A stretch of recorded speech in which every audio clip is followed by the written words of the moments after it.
Chinese medicine has been for me the fulfillment of a search for a congenial system of healing.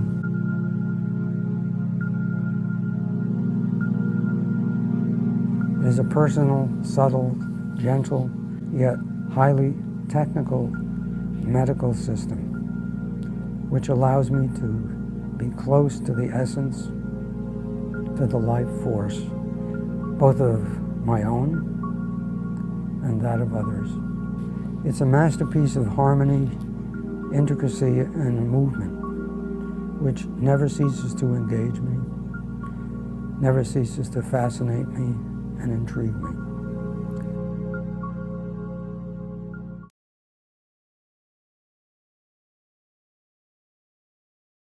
The question is, what other things have happened that have reinforced this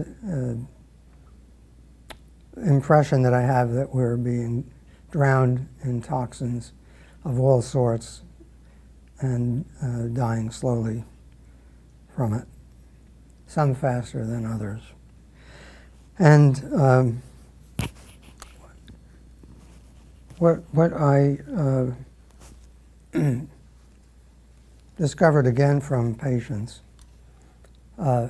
is an even more concerning trend. 5 times a year, I do a workshop in which I teach this pulse system. People come from all over, from here, but from as far away as Taiwan, and to study this. And in the year 2013, which is just a year ago, I did 5 of these workshops. And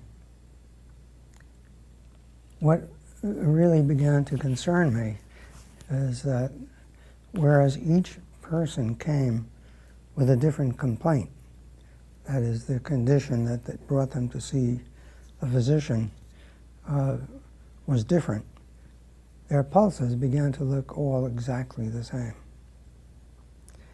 And they all began to look exactly the same in a very alarming fashion. And in order to demonstrate this, which I just did incidentally this week in a webinar, where we actually had the pulse forms to allude to.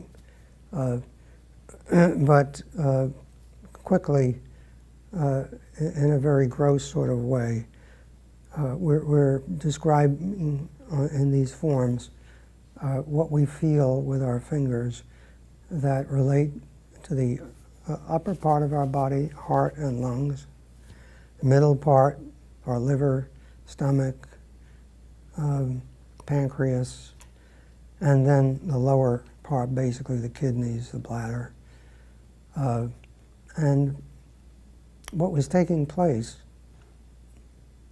in each of these patients, all of them, I think I had 13 or 14 patients who are almost exactly the same, was that for the heart and lungs, the findings were, I use the word on the form, absent or feeble, meaning that you couldn't feel anything. Whereas ordinarily you'd feel a lot of different qualities, maybe 3, 4, 5, you didn't feel anything. Or you might feel something and then it would change to nothing. In the middle part, the liver and the stomach and pancreas and so on, we began to feel something even more alarming. And this was across the board in at least 14 of these patients that I saw over this period of a few months. They were all beginning the pulse, which you felt, which was the radial pulse. Instead of feeling the pulse, it began to separate, like there was nothing there. You could feel the sides, but you couldn't feel in the middle. And what that means, in terms of the deficiency that I talked, the absent that I just mentioned before, that's a sign of considerable deficiency in the function of these organs, your heart and your lungs. What it means when you have this separating of the radial artery, where it moves apart, is essentially chaos, physiological chaos, meaning that the function is beginning to go wild. It's not, it's a challenge, one that's associated in Chinese medicine with autoimmune diseases and with cancer. In the lower burner, the lower part, where I mentioned the kidneys in Chinese medicine represent the foundation energy of the whole body, essence, which we apparently talk about later. And what we found here were qualities that suggested very profound deficiency, as much as absent.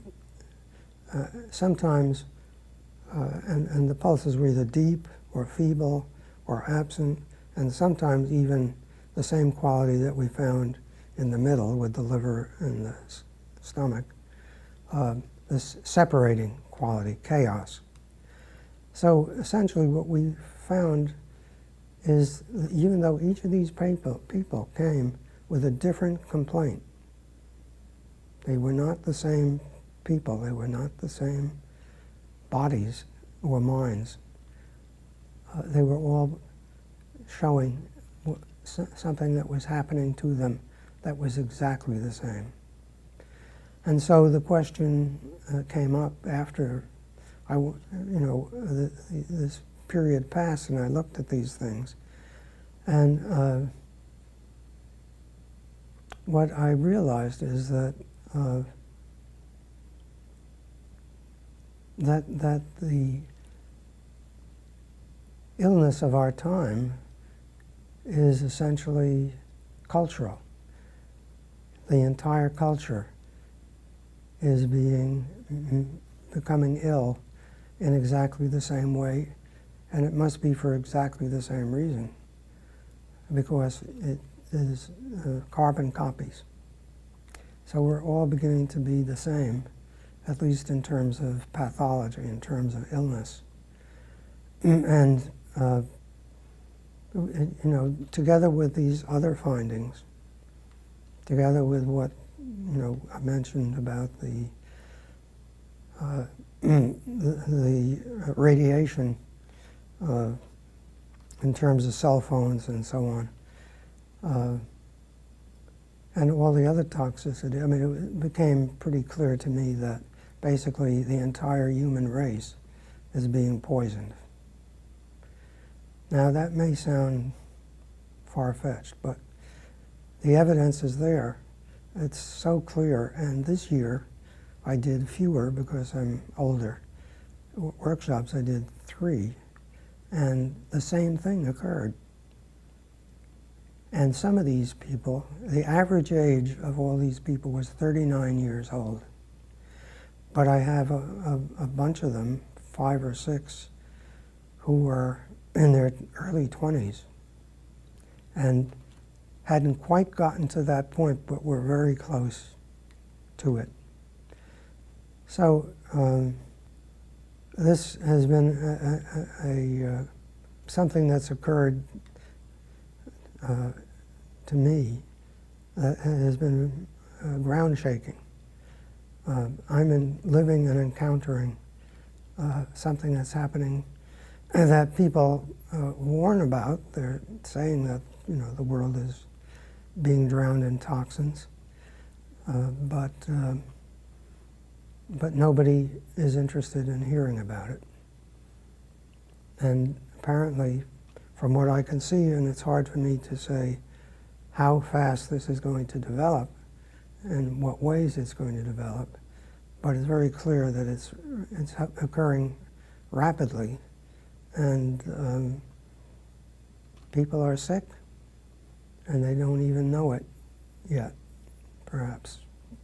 Maybe they do. I would like to just mention one other thing in connection with this, which is a story that I think you've heard many times. And that goes back to the year 1955.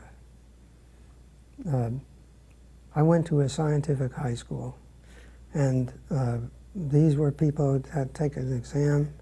They were all brilliant children. It's a very well-known high school in New York City, Stuyvesant, still famous around the world. And one of my close friends, there were 600 in each class. This is in New York City. And this fellow was number 3 out of the 600. I was number 30. So at any rate, he was brilliant. And he was accepted to MIT. This is 1942. And had a full scholarship at MIT in 1942 to become an engineer.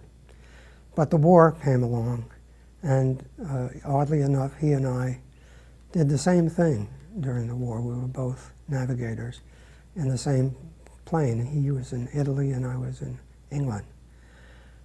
When he came back, he returned to MIT and finished and graduated and got a job eventually with a company called General Foods.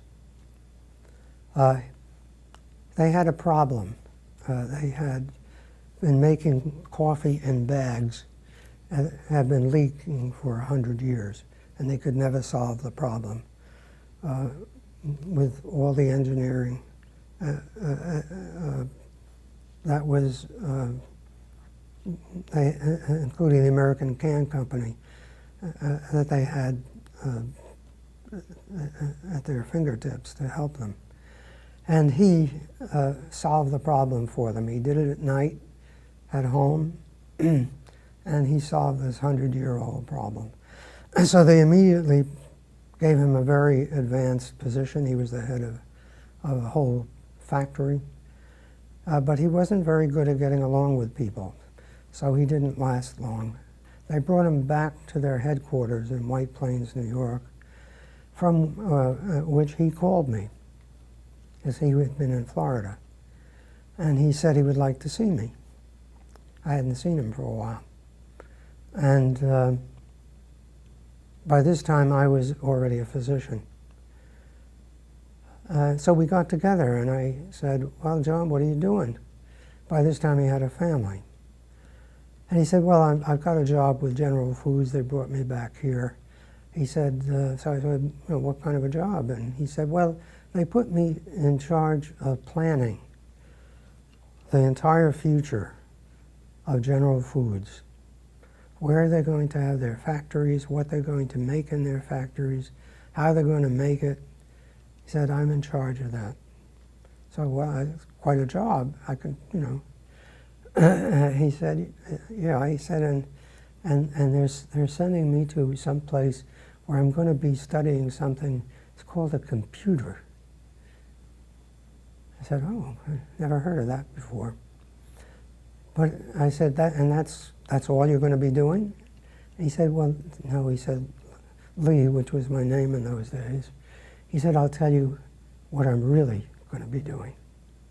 And I said, well, what do you mean?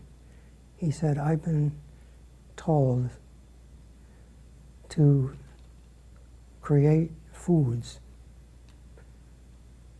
such that in 20 years, no one will know the true taste of food. Everything is going to be artificial. That's my real job. And I'm afraid that's true because I'm almost 90 years old. Nothing tastes like it did when I was a child. And essentially, these are chemicals. Now, nature, God never meant for us to put in our bodies, and I believe is part of this whole picture. I never imagined that it would come to where it is in terms of what we're talking about today. But this has been deliberate. This is not accidental. This is something that's happening to us deliberately and in more ways, and I know this begins to sound paranoid. You know, there are people crawling around on the floor down there. But it's real. And, you know, I could go on, but essentially, Americans have been put to sleep. We don't know what's happening to us. If 1% of the population has all the money in the last 30 years, 40 years, and the rest of us aren't complaining and have to work 3 times as hard, and not only do we work, but our wives work, our children work, all just to keep up. Something, you know, more is going on. But what I do know from my friend John is that, you know, this is something that was planned after World War II and has come to pass. It's taken 50 years. But there's more to the story. Everything that's happening with oil, the plastics that are now short chain, long chain, plastics are being found in people's blood that come from making plastics from oil. It's a much, much bigger picture than we can cover in this short time.